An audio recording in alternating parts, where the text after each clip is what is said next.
And now, another tale well calculated to keep you in suspense. The time, Christmas 1958. The place, Korea. The story, a Korean Christmas carol, written for Suspense by George Bamber.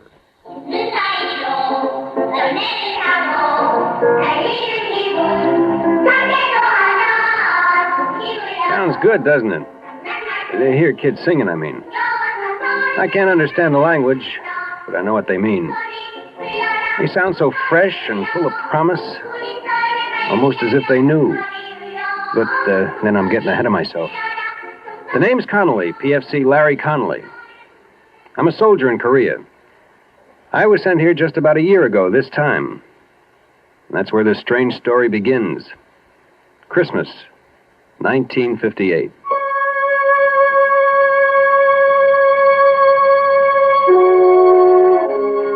Christmas was for me that year miserable.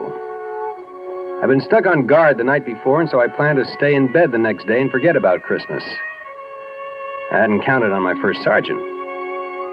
Since I was the first man he came to in the barracks, it's only logical that I should be the man he picks to drive a truck all the way to Seoul and back.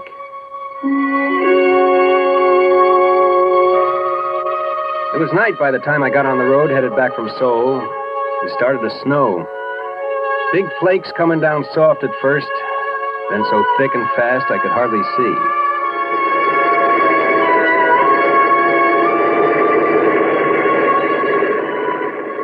I was just over that first range of mountains.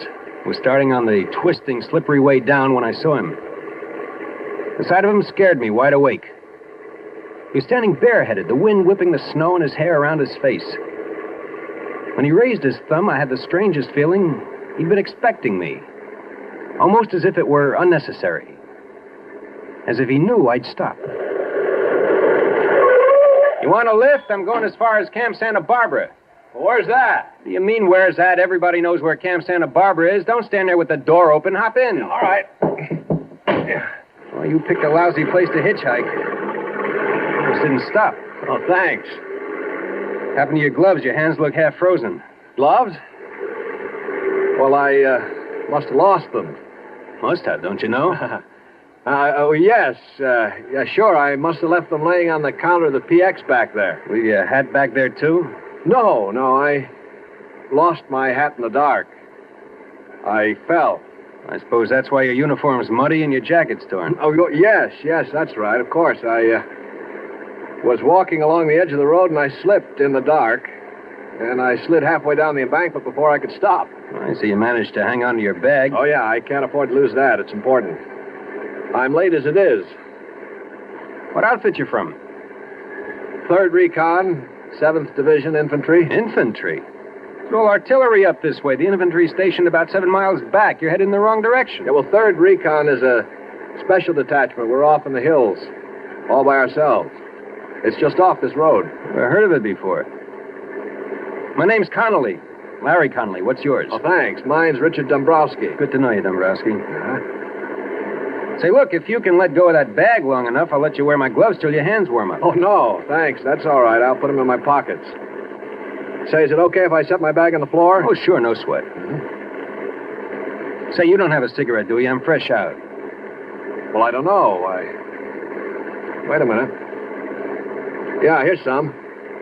Let me light it for you, though. You watch the road. I saw a whole truckload of troops disappear over that curve up ahead. Killed all but 2. Yeah? When that happened? 1951. 1951? Yep. You were here when the war was on. I guess you could say that. Tell me, Dombrowski, what were you doing Christmas Day? Bet they didn't send you all the way to Seoul with an empty truck on a wild goose chase. That's what I did today. What'd you do 7 years ago? Well, you see those lights up ahead? That's the village of Cheongju-ri. We marched through there the day before Christmas. Were you scared? Oh, I think everybody's scared. Hey, look out. You'll burn yourself. What's the matter? Cigarette burned all the way down to your fingers. Oh. Isn't it burning you? Well, that? No. I guess it burned itself out before it got to my skin. Anyway, you see that hill over there? Well, Christmas Day, 1951, my platoon was all dug in around that hill. No kidding. Mm-hmm. We went out on a patrol from that hill. And that was one time I was plenty scared. As a matter of fact, it happened just 7 years ago tonight. It hadn't snowed that day, but there was snow on the ground. I can remember because the guys were joking that at least we had a white Christmas. And what a Christmas it was.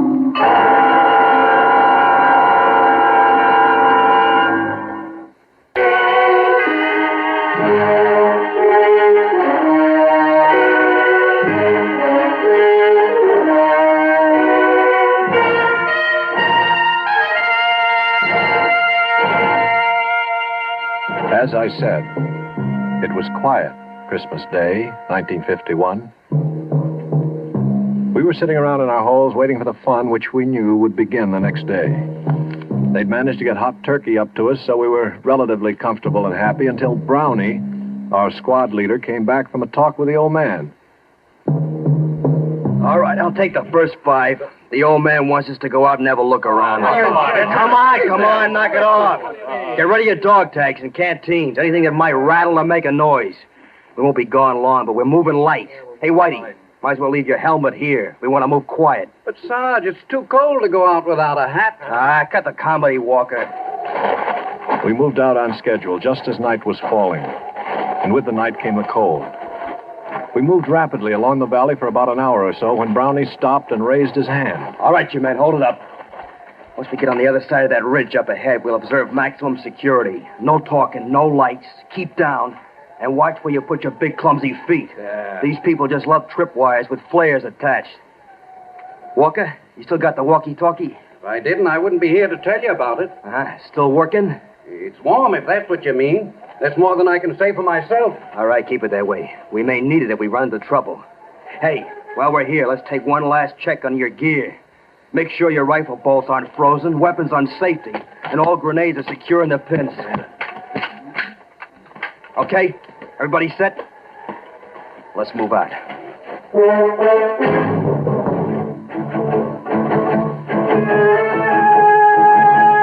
And so we did move out. The M1 felt light in my hands, like I'd never realized how light and easy it was to carry a rifle before. The going was easy. The rice paddies were frozen over and covered with snow, and we stepped carefully between the clumps of rice stubble left over from the last harvest, so the dry straw made no noise. We walked steadily, quietly, maybe 200 yards without a sound, regularly stepping up and over each low rice paddy wall as we came to it. Each one bringing us just that much closer to the top. And then it happened. Hit it! Down! Hit the dirt! Get down! Somebody must have tripped a wire because suddenly the inky black was transformed into the merciless white of the operating table. Everything seemed stopped and slowed down, just like an old movie before the projector blows up. I could see the other guys, the hills, and the deadly, winking fires of the guns. And then we fell down to the protection of the earth. And some of us fell with metal in our bodies. Crawl, you apes! Crawl to the mud tight and stay low. They can't hit us there. And we crawled, digging our knees and fingers into the frozen mud until they were bruised and torn. We crawled closer to the ground and faster than we ever had before. We crawled to the sanctuary of a foot-high mud hill. Keep your heads down. They got us pinned. One's about 150 yards to our front. Where's the other? Yeah, there's 200 yards to the left. They got us pinned in a crossfire. We'll never get out of here. All right. Now, don't panic. Keep your head down. We'll make it out. Walker, see if you can raise Lady Wolf on the walkie-talkie. Walker? Walker's laying out there in the middle of the paddy, Brownie. He's never going to have to worry about being warm again. Smith's out there, too. I saw him get it. I saw it when the flare went up. I saw him catch it in the face. Okay, Harry, easy. He's still got the walkie-talkie. Can you see if it's all right? He's laying on it. It's hard to tell. Whitey, that flare is going to go out mighty quick. If a man was fast, he could probably streak out there and back before they put up another one. We can use that walkie-talkie to call up some artillery to get these monkeys off our back. I can't, Brownie. I must have been hit. I can't move my legs anymore. I can't even feel them. Easy. Are you bleeding bad? No. Harry, you all right? As far as I know. Stevens? Sure. I'd like to take a whirl at that walkie-talkie. Wait till that flare burns out. It's dying now. Just a few more seconds. Go. By the time the flare lit the sky, Stevens was halfway back, the walkie-talkie dangling from his right hand. He dove for us, but in midair, some huge, invisible hand slapped him to the ground. I'm hit. Oh, God, I'm hit. Easy, boy. Quiet. Where'd they get you? I'm hit. Look him over, Harry. They busted his arm. See any other places? No, just his arm. Wrap a dressing around it and button it inside his jacket. Hand me that walkie-talkie. It's no good, Brownie. The walkie-talkie smashed. What? It's useless. We're gonna have to move out of here fast. Well, how are we going to pull out? We can't crawl back down the patty. They'll slaughter us. All right, look. We'll move along the dike to the edge of the rice paddy. From there, we can duck into the underbrush and move back down the mountain. We'll never make it. They'll spot us when we try to make across the clearing to the underbrush. They'll swing their guns around. We gotta try it. We can't stay here. Stevens, can you crawl? Yeah, I can make it. Okay, now you lead off, and I'll follow you. I'll crawl backwards and pull Whitey along behind me. Whitey? You heard me. Well, we'll never make it with... Quiet! All you have to do, Harry, is follow along behind and pick up the pieces. Take his weapon. It'll make him lighter. Keep your hands off me, Harry. Come on, Whitey. We haven't any time to fool around. I'm not fooling. I'm not going with you guys. Come on. You lost too much blood already. That's just it. Like you said, Brownie, it's only a matter of time. You can't get anywhere with me. You'll never even get past the clearing trying to drag me across. You're smart enough to know that, Brownie. It'll be tough enough, even with two good legs. We're not leaving you here. That's what I figured you'd say, Brownie. I'm still in charge here. I figured you'd say that, too. Brownie, you see this grenade? It doesn't have any pin in it. The only thing that keeps the spring from kicking the clip off is my hand. Now get out of here, Brownie, before I let it go. Oh, Whitey. You want me to let loose of this grenade? Now prop that BAR up on the dike in front of me and scatter the clips where I can get at them.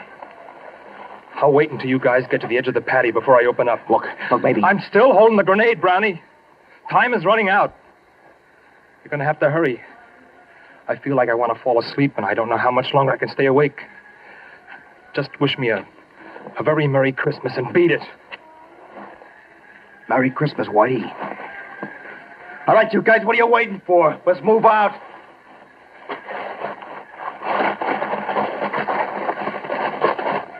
Say, that's right. This is Christmas. Oh, little town of Bethlehem, how still we see. What's the matter? Don't you people like Christmas carols? Well, machine gun fire always was better getaway music than Christmas carols. Above thy dark and dreaming.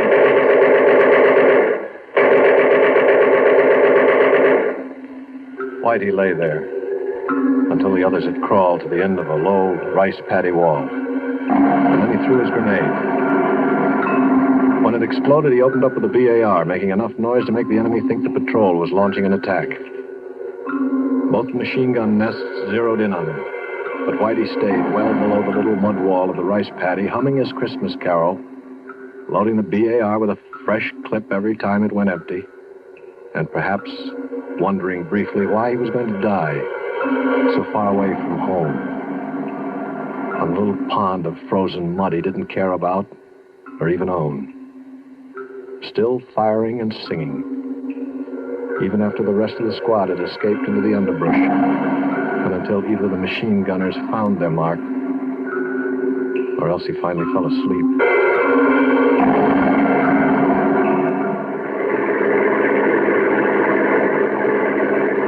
Gosh, he was quite a guy. No, I guess it was just a detail that had to be done, and he had to do it. Well, there's my stop right there where that little road turns off up ahead. Your detachment's up that road? That's right at the end of it. Well, sure, I've seen that road before, but I didn't think there was anything up there. Well, just let me out here. Yeah, sure thing. Thanks a lot. No sweat. Say, if you ever want to look me up, remember my outfit's all the way up at the end of this road. I'll be right up there. Okay, I'll drop in sometime. Right. So long, and thanks again. I drove off figuring it'd be a very cold day in Korea before I ever looked him up. Such a weird guy gave me the creeps. I got about 5 miles down the road when I discovered he left his bag sitting on the floor of the Deuce and a Half. Took a lot of arguing with myself, but I decided that the only decent thing I could do was to swing around and take it back to him. Besides, maybe I could stop in the orderly room and check him out. Find out what his story really was.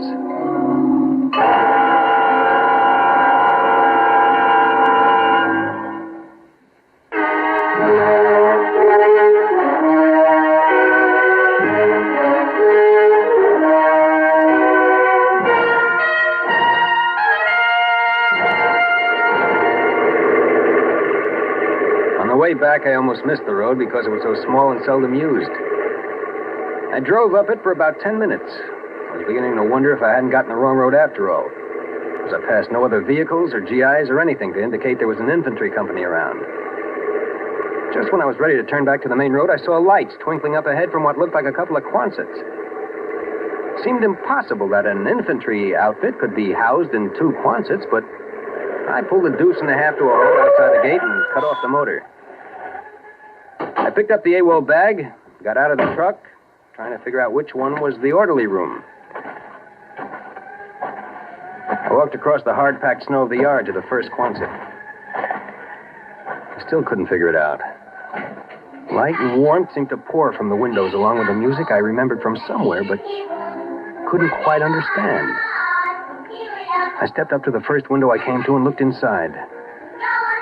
There were kids all over the place, kids of all sizes and descriptions, kids just old enough to sit by themselves, kids just losing their first teeth, some just starting their teens.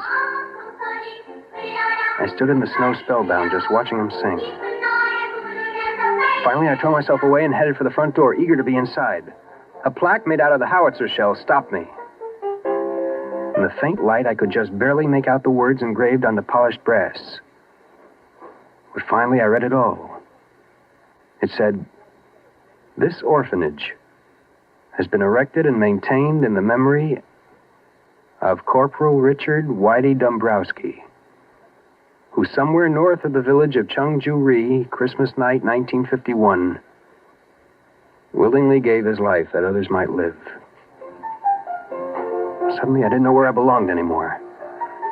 The AWOL bag dragged at the end of my arm like a 1,000-pound weight. I could figure what was in it, but I tore it open anyway. The bag full of candy, soap, and toothpaste and gum shined up at me, looking as rich and rare as frankincense and myrrh. I closed the bag, laid it up against the door, close, so they wouldn't miss it. And then I banged on the door as loud and long as I could, until I was sure that they heard me. And then I ran. I ran back down the road to my truck as fast and as hard as I could.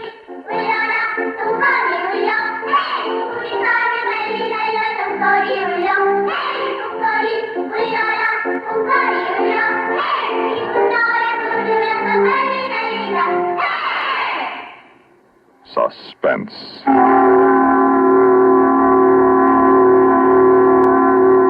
You've been listening to a Korean Christmas Carol written for Suspense by George Bamber. In a moment, the names of our players and a word about next week's story of Suspense.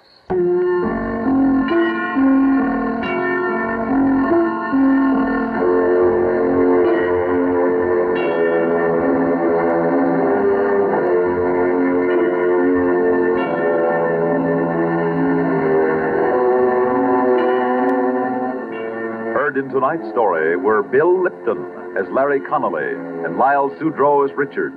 Also heard were Larry Robinson, Lawson Zerby, Phil Meader, Alan Manson, and Guy Rep.